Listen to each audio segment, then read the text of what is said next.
Hi everyone, it's me, it's Jimmy. I am. This will be the third video, I think, or if stuff comes before it, about my trip to Nomadland. And I'm here with my friend Tippy. She's going to remain off camera for now. I told you all how I asked her, or I was telling her about my trip to Nomadland, and that I felt she didn't understand.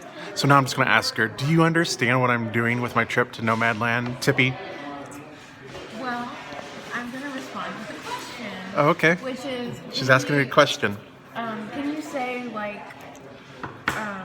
succinctly, what it is to you in, just a couple sentences, and then I'll give you my opinion again? Oh, so if I tell you,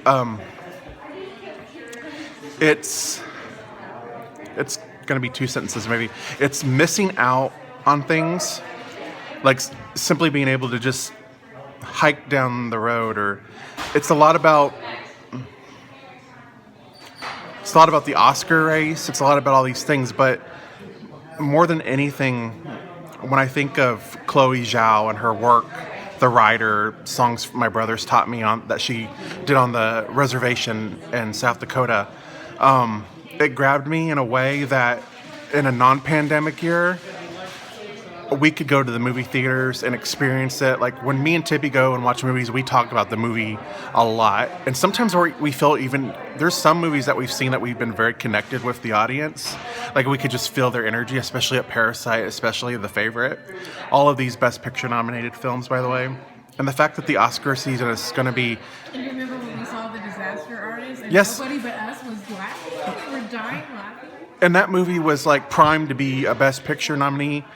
And before we knew about the Me Too movement with James Franco. Yeah, and then all of a sudden, not just James Franco, but all the actors, that whole film was like it never even happened. All these awards had already been given to it, Golden Globe, all these awards, and then Oscar just was like, not having it. It's really hard for me to explain my trip to Nomadland because Fern is the character who is living out of her van because her husband died, and the plant that made the charcoal plant that employed everyone in Empire, Nevada, when it went out, she had nothing. So she just went and started doing little jobs, living out of her van until she found a bigger community of people that live this nomadic lifestyle, where it's not about having more money, it's about doing... It's not about trying to get more money in, it's about doing with less. Yes, spending less expenses. Yeah, less expenses. Versus maximalism.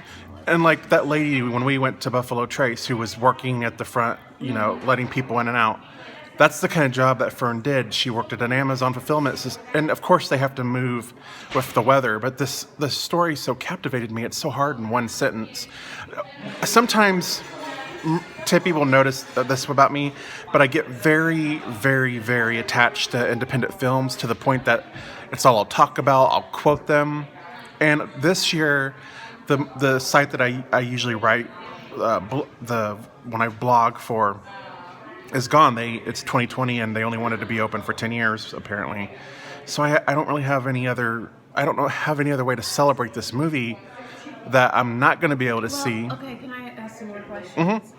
Do you feel in what way do you feel connected to this story in your personal life? Not just your enjoyment of the movie, but how do you align with the story, and what about it tugs at your heart in a real way, Well, this year was the first year that I've ever owned a camper. It was the first year where I had to start thinking about, if I had to, could I live in this space? How would I make it work? All I knew about Nomadland before the small clip came out of Frances McDormand's character. I'm going to try to keep this under 5 minutes. I'm at 4 minutes 16, so I'll just do one more thing, and then hopefully she can ask me another question, or I'll say just one more thing. But when she's walking, there's something about it that just speaks to the pandemic 2020, what people are going through right now. It's very solitary. It's a 40-minute teaser trailer. Have you watched the teaser trailer? Yes. Where she's just walking. It feels like she's carrying... Impermanence. Impermanence, yeah. And I feel like the reason why this movie at Gold Derby is the one the top movie they think is going to win Best Picture is because we're all in that space. And by all, I mean there's more of us out here suffering in this 2020 world than there are thriving. There's definitely a wealthy class, we know that, but these people, they're not the wealthy class. They're not riding around in BMW, RVs, going to Burning Man for just one weekend using a battery. Like, they're hardcore. They're the ones that have to get a gym membership so they'll just be able to have a shower. So we're at 5 minutes 21.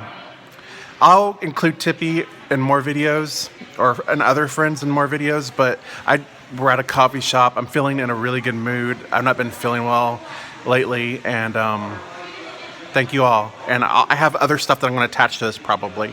So thank you guys so much. And I am still on my journey to Nomadland, and I have the book, but we'll get into that another time. All right? All right. Lots of love, guys.